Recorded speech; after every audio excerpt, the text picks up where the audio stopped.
तस्वीरें जो बयां करती हैं हकीकत, हालात जिनसे जुड़े हैं आपके जज्बात, जुनून जो बदल सकता है देश की तस्वीर, खबरें जो आपके लिए जानना है जरूरी।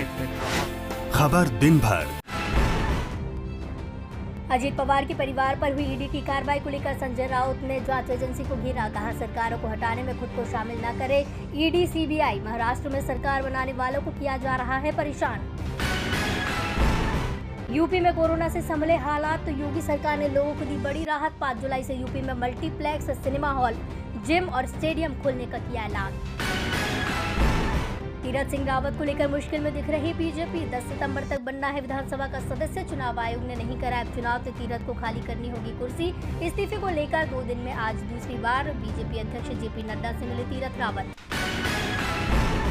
कोरोना के कारण भारत में होने वाली कॉमनवेल्थ शूटिंग और तीरंदाजी चैंपियनशिप को किया गया रद्द। भारतीय राष्ट्रमंडल खेल की कार्यकारी बोर्ड ने लिया फैसला। मौजूदा परिस्थितियों में लेना पड़ा निर्णय।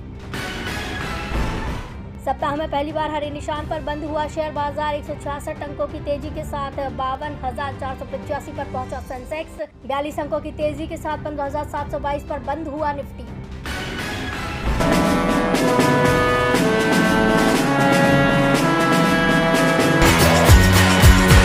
कोरोना के खिलाफ टीकाकरण अभियान में सरकार ने दिसंबर तक सभी को कम से कम वैक्सीन की 1 खुराक देने का लक्ष्य तय किया है। हाल ही में योग दिवस पर देश में रिकॉर्ड तोड़ 90 लाख टीके लगे। इसके बाद कुछ दिन लगातार 50 लाख से अधिक टीके जरूर लगे, लेकिन बीते 3-4 दिन से फिर से 20 से 40 लाख के बीच वैक्सीनेशन रुक गया है। देश में फिर वैक्सीन की कमी देखी जा रही है, जिस पर कांग्रेस के पूर्व अध्यक्ष राहुल गांधी ने सरकार पर तंज कसते हुए कहा कि जुलाई आ गई है, वैक्सीन नहीं आई। राहुल गांधी की इस टिप्पणी पर केंद्रीय स्वास्थ्य मंत्री डॉक्टर हर्षवर्धन ने तीखा जवाब दिया है। उन्होंने पूछा, कल ही मैंने जुलाई महीने के लिए वैक्सीन उपलब्धता पर तथ्य रखे हैं। राहुल गांधी की समस्या क्या है? क्या वो पढ़ते नहीं हैं? क्या वो समझते नहीं हैं? अहंकार और अज्ञानता के वायरस के लिए कोई वैक्सीन नहीं है। कांग्रेस को नेतृत्व में बदलाव के बारे में सोचना चाहिए।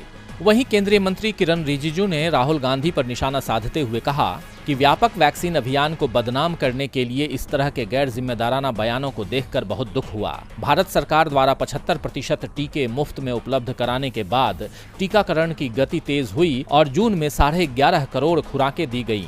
कृपया इस घातक महामारी के बीच राजनीति न करें।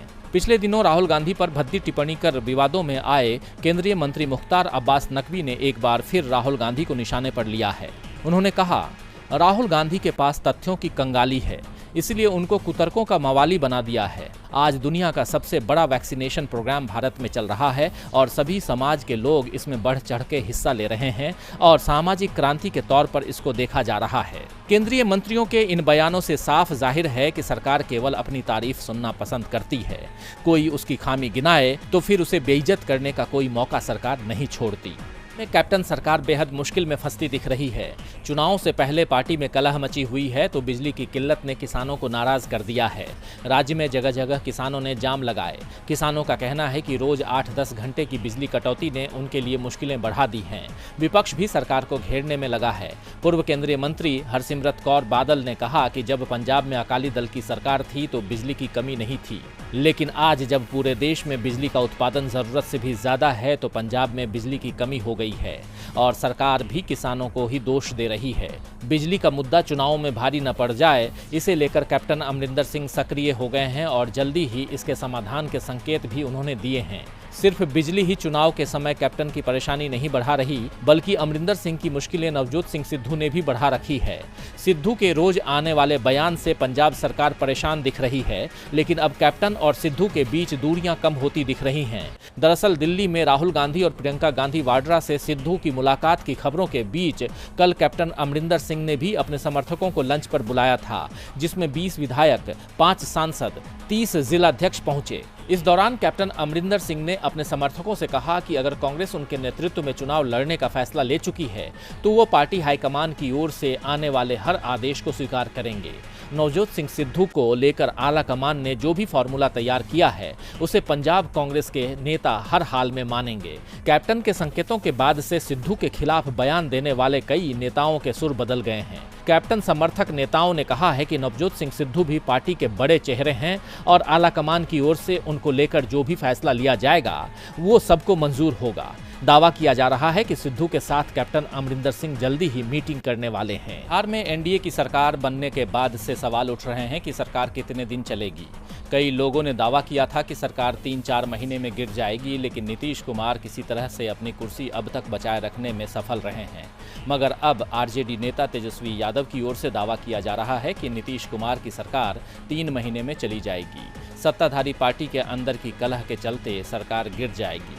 विपक्ष को सरकार गिराने में अपनी ओर से कुछ नहीं करना होगा और तेजस्वी यादव का दावा सही होते हुए भी दिख रहा है।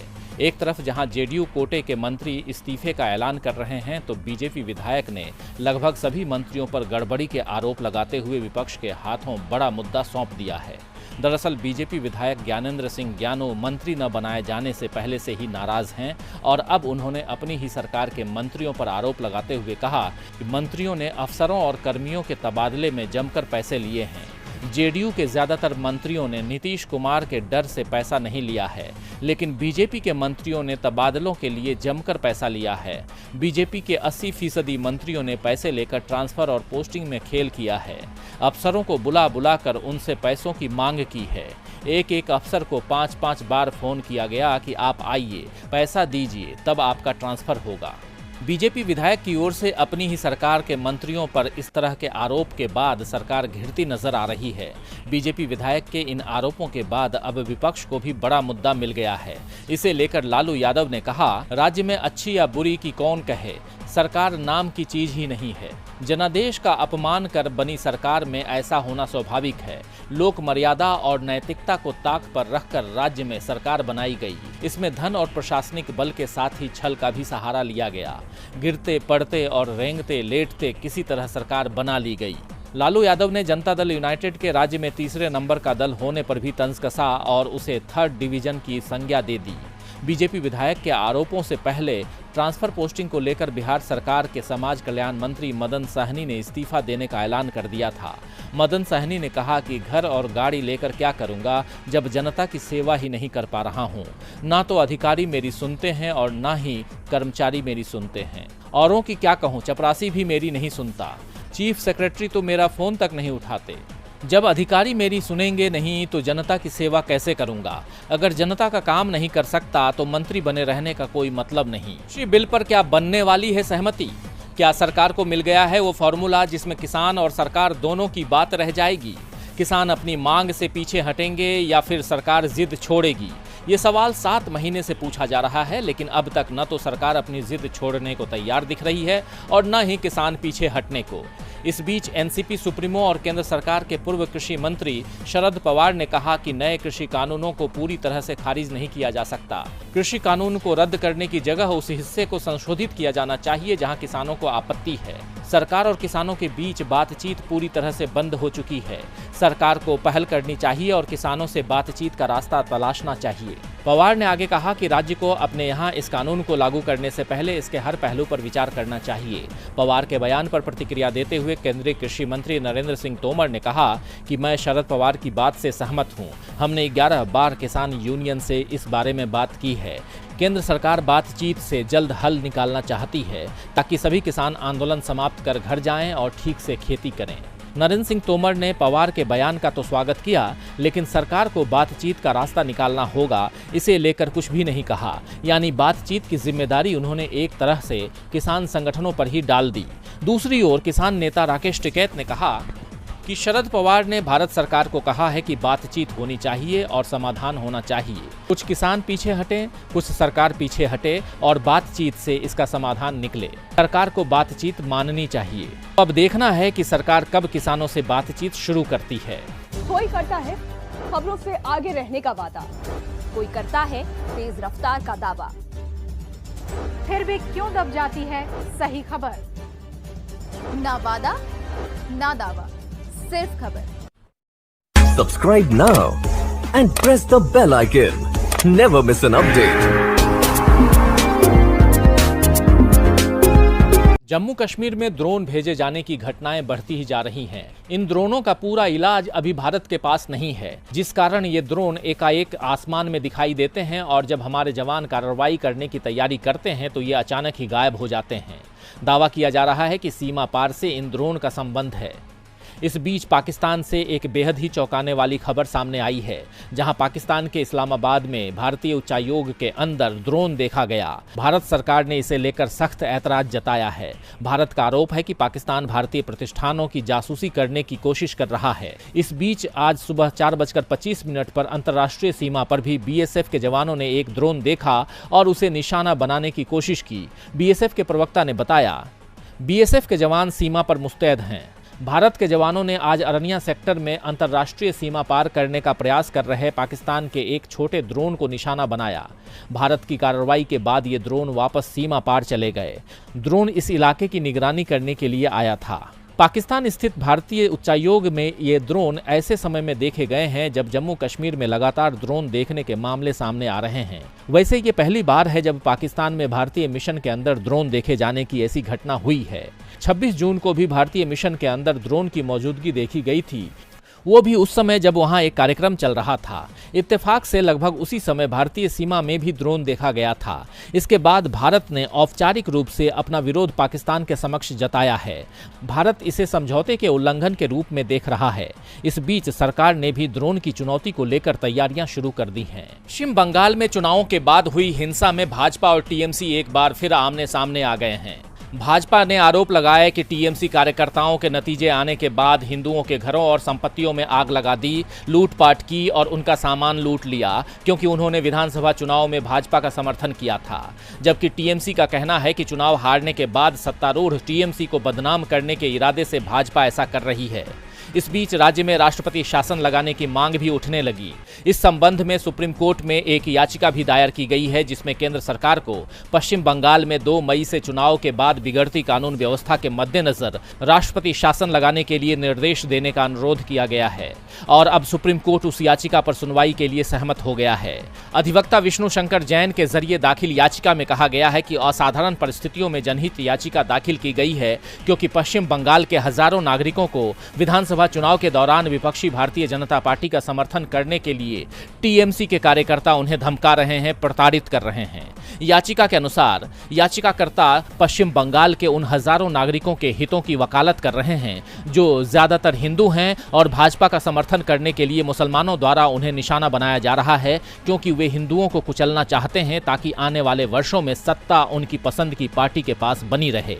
याचिका में कहा गया है कि भारत की संप्रभुता और अखंडता के लिए खतरा पैदा करने वाली बिगड़ती स्थिति को ध्यान में रखते हुए अनुच्छेद 355 और अनुच्छेद 356 द्वारा प्रदत्त अपनी शक्ति का प्रयोग करने के लिए केंद्र सरकार को निर्देश दिया जाए। याचिका में केंद्र को राज्य में हालात सामान्य बनाने में प्रशासनिक अधिकारियों की मदद और किसी गड़बड़ी से उनकी रक्षा के लिए सशस्त्र अर्धसैन्य बलों की तैनाती के लिए निर्देश देने का भी आग्रह किया गया है। न्यायमूर्ति विनीत सरन और न्यायमूर्ति दिनेश माहेश्वरी की पीठ ने याचिका पर केंद्र, पश्चिम बंगाल और निर्वाचन आयोग को नोटिस जारी किए। इस याचिका में राज्य में चुनाव के बाद हिंसा के पीड़ितों और उनके परिवारों के सदस्यों को हुए नुकसान का पता लगाकर उन्हें मुआवजा देने के लिए निर्देश देने की भी गुहार लगाई गई है। पीठ ने कहा, हम प्रतिवादी नंबर 1 भारत सरकार, प्रतिवादी नंबर 2 पश्चिम बंगाल सरकार और प्रतिवादी नंबर 3 निर्वाचन आयोग को नोटिस जारी कर रहे हैं। हालांकि पीठ ने प्रतिवादी नंबर 4 तृणमूल कांग्रेस यानी टीएमसी के पार्टी अध्यक्ष के तौर पर ममता बनर्जी को नोटिस जारी नहीं किया है। सुप्रीम कोर्ट में याचिका की सुनवाई किस दिशा में जाएगी और इसका क्या परिणाम होगा, ये तो आने वाला वक्त बताएगा। फिलहाल इससे ममता बनर्जी के लिए मुश्किलें बढ़ सकती हैं, जो पहले ही भाजपा के निशाने पर हैं। जब से देश में मोदी सरकार आई है तब से तरक्की की रफ्तार पर ब्रेक लग गया है। कामयाबी में नया रिकॉर्ड बनाना तो दूर, सरकार ने तो विकास को ही गर्त में पहुंचा दिया है। अब महामारी की वजह से भी अर्थव्यवस्था लगातार गिरती जा रही है, जिसे संभालना सरकार की बस में नहीं है। तभी तो सरकार झूठ का आईना दिखाकर ये बताने की कोशिश कर रही है कि सब कुछ ठीक है। लेकिन आरबीआई की गवर्नर शक्तिकांत दास ने साफ कहा है कि महामारी की दूसरी लहर से देश पर गंभीर असर पड़ा है। हालांकि अर्थव्यवस्था में सुधार तो जारी है, मगर नए जोखिम भी पैदा हुए हैं। इसमें भविष्य में आने वाली महामारी की लहर की आशंका से चीजों के दाम बढ़ने लगे हैं। और महंगाई का दबाव बढ़ने लगा है। शक्तिकांत दास ने ये भी कहा कि महामारी का असर अर्थव्यवस्था से लेकर बैंकिंग सेक्टर पर पड़ा है। बैंक के कुल फंसे एनपीए मार्च 2021 में 7.5% के स्तर पर ही बने रहे, लेकिन अब मार्च 2022 में एनपीए के 9.8% तक पहुंचने के अनुमान है। इतना ही नहीं, गंभीर दबाव की स्थिति में ये बढ़कर 11.22% तक भी हो सकता है। तो वही सार्वजनिक क्षेत्र के बैंकों का सफल एनपीए मार्च 2021 में 9.54% था, जिसके अगले साल मार्च तक 12.52% पर पहुंचने की आशंका है। ये आंकड़े साफ बयां कर रहे हैं कि आने वाले वक्त में अर्थव्यवस्था से लेकर बैंकों की हालत खराब होने वाली है, यानी बैंक फिर से कंगाल बनने वाले। तस्वीरें जो बयां करती हैं हकीकत, हालात जिनसे जुड़े हैं आपके जज्बात, जुनून जो बदल सकता है देश की तस्वीर, खबरें जो आपके लिए जानना है जरूरी। खबर दिन भर